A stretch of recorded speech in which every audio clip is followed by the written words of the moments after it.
Capítulo 29. La oración de fe. Y la oración de fe salvará al enfermo, y el Señor lo resucitará. Santiago 5:15. La oración de fe, solo una vez aparece esta expresión en la Biblia y se relaciona con la sanidad de los enfermos. La Iglesia ha adoptado esta expresión, pero casi nunca recurre a la oración de fe, excepto para obtener otras gracias, mientras que según la Escritura está especialmente destinado a la curación de los enfermos.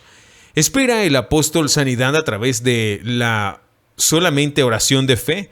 ¿O debe ir acompañada del uso de remedios y tratamientos médicos? Esta es generalmente la pregunta que se plantea.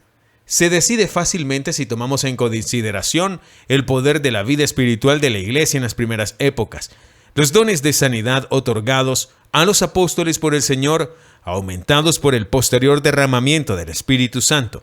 Lo que Pablo dice de estos dones de curación por el mismo Espíritu. Lo que Santiago insiste aquí cuando, para fortalecer al lector en la expectativa de fe, recuerda la oración de Elías y la maravillosa respuesta de Dios. ¿No muestra todo esto claramente que el creyente debe buscar sanidad en respuesta a la oración de fe únicamente y sin la adición de remedios? Esto plantea otra pregunta. ¿El uso de remedios excluye la oración de fe?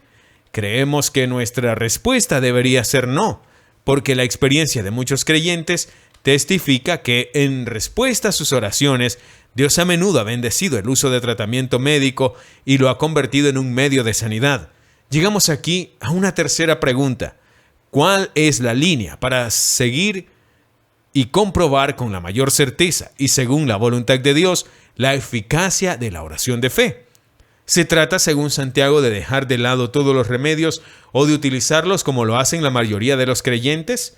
En una palabra, ¿es con o sin tratamiento médico y medicinas como la oración de fe obtiene mejor la gracia de Dios?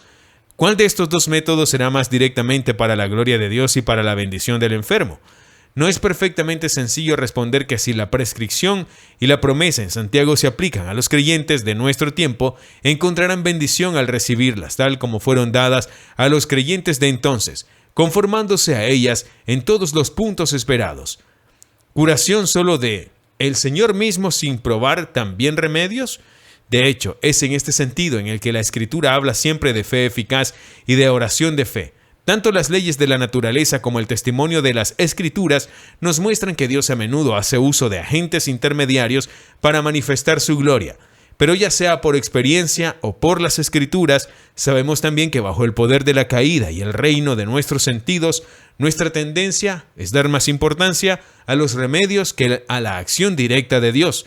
A menudo sucede que los remedios nos ocupan tanto que intersectan la presencia de Dios y nos alejan de Él.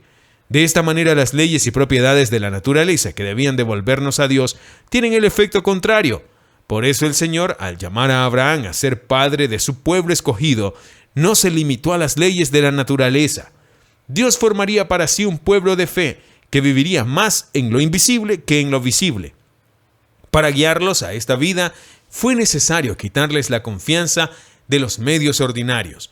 Vemos que no fue por las formas ordinarias que Él ha mostrado en la naturaleza como Dios guió a Abraham, a Moisés, a Josué, Gedeón, los jueces, David y muchos otros reyes de Israel.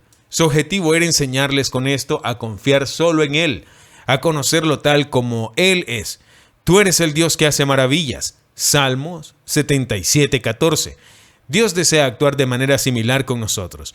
Es cuando buscamos caminar según su prescripción en Santiago 5, abandonando las cosas que se ven, 2 Corintios 4:18, para asirnos de la promesa de Dios y así recibir directamente de Él la sanidad deseada que descubrimos como mucha importancia hemos dado a los remedios terrenales.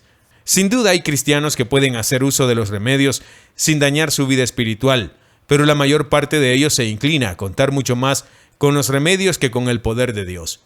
Ahora bien, el propósito de Dios es llevar a sus hijos a una relación más íntima con Cristo. Y esto es justamente lo que sucede cuando por fe nos comprometemos con Él como nuestro sanador soberano, contando únicamente con su presencia invisible. La renuncia a los remedios y al tratamiento médico fortalece de manera extraordinaria la fe. La sanidad llega a ser mucho más que una enfermedad. se convierte en una fuente de innumerables bendiciones espirituales. Nos hace realidad lo que la fe puede lograr.